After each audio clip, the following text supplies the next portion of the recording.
हाँ जी, ये जो अभी तक मैंने आपको समझाया बेटा, ये ट्रायल बैलेंस हम क्यों बना रहे हैं, इसे बनाने का मेन मोटिव क्या है, तो आपको समझ आया क्यों बना रहे हैं? कोई भी आंसर दे सकता है, कोई भी स्टूडेंट?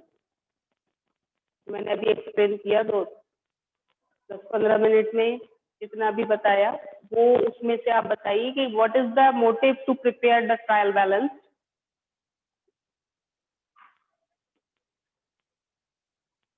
हेलो, आवाज आ रही है सभी को?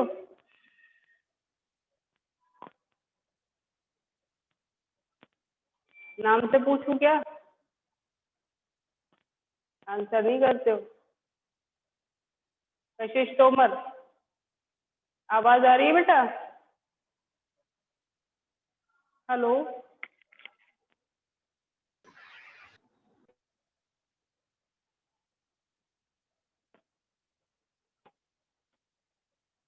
कशिश तोमर, इधर बताइए। शुभी त्यागी, शुभी त्यागी, शुभी है साक्षी, सॉरी साक्षी त्यागी। हेलो, बोलेंगे?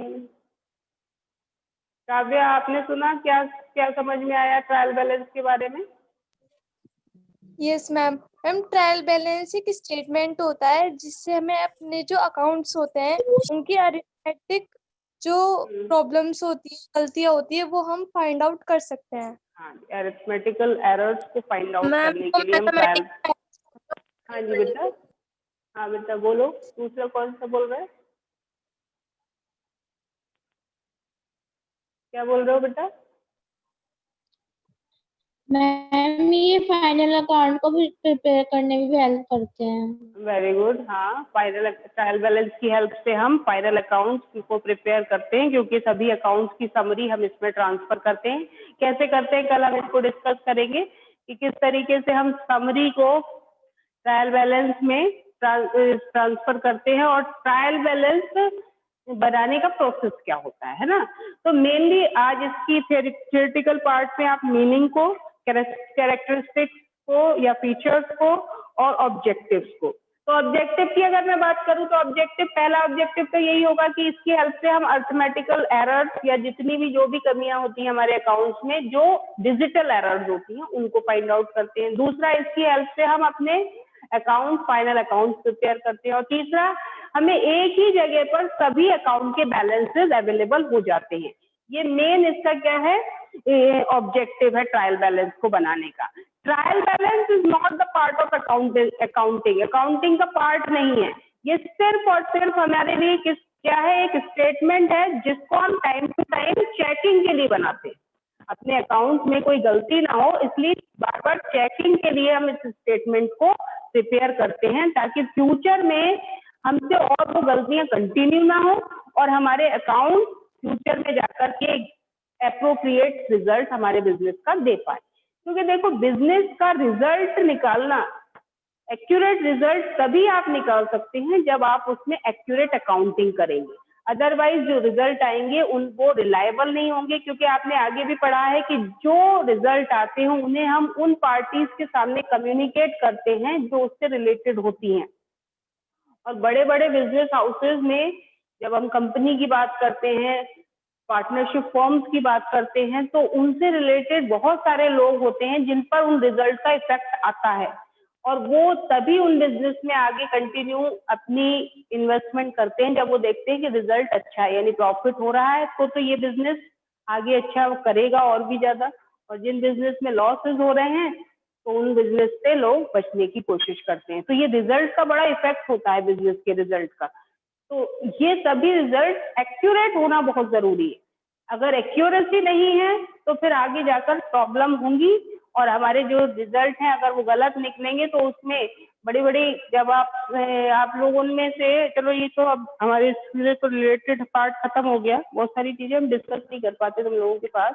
आप में से कुछ स्टूडेंट्स का एम होगा कि हम क्या बने, सीए बने, है किसी का एम ऐसा? I want to become a CA.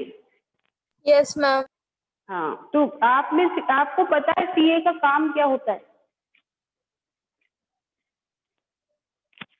नहीं पता ना भाई, ऑब्वियस सी बात है, आप एक नया सब्जेक्ट पढ़ रहे हैं। अब तक मैं अगर क्लास में होती तो आपसे ये वाला पॉइंट कई बार डिस्कस भी कर लेती, लेकिन यहाँ पर टाइम रिस्ट्रिक्शंस होते हैं इसलिए इतना ज्यादा बोल नहीं पाते।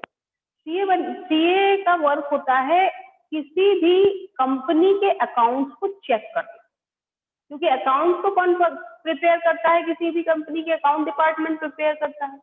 वो ड्यूरिंग द ईयर अकाउंट सही बने हैं, उन्होंने सही तरीके से सारे रूल्स एंड रेगुलेशन सभी प्रिंसिपल्स को फॉलो करते हुए अकाउंटिंग की है या नहीं, उन अकाउंटिंग को के थ्रू जो रिजल्ट निकले हैं वो सही है या नहीं, वो सारा चेक करने का लास्टली जो चेकिंग वर्क होता है वो किसके हाथ में होता है, सीए के हाथ में। जब तक सीए सारे अकाउंट्स को दोबारा से चेक नहीं कर लेगा और तब तक वो कंपनी के अकाउंट को जब तक वो वेरीफाई करके उस पर सिग्नेचर नहीं करेगा तब तक किसी भी कंपनी के अकाउंट वैलिड नहीं माने जाते। यानी एक सीए की बहुत बड़ी रिस्पॉन्सिबिलिटी होती है कि वो सभी अकाउंट्स को जो कि अकाउंट डिपार्टमेंट ने प्रिपेयर किए हैं उन सभी की एक्यूरेसी को क्या करता है, एक तरीके से वो अपने सिग्नेचर के थ्रू ये बताता है कि ये जितने अकाउंट्स प्रिपेयर किए गए हैं वो बिल्कुल एक्यूरेट हैं।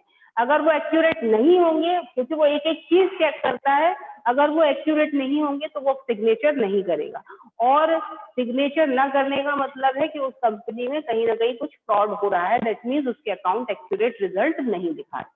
तो एक सीए की बहुत बड़ी रिस्पॉन्सिबिलिटी होती है। आप लोगों ने शायद बिजनेस स्टडीज में पढ़ा भी होगा कि सीए जो है वो क्या है, प्रोफेशनल डिग्री होती है। यानी यहाँ पर आपको जो डिग्री मिलती है, जो पूरी स्टडीज के बाद जो डिग्री मिलती है उसमें बकायदा आपको कंपनी एक्ट के अकॉर्डिंग या जो रूल्स एंड रेगुलेशन आपके प्रोफेशन से रिलेटेड हैं उसके अकॉर्डिंग आपको अपना वर्क करना होता है। अगर आप फ्रॉड करते हैं या गलत अकाउंट पर सिग्नेचर करते हैं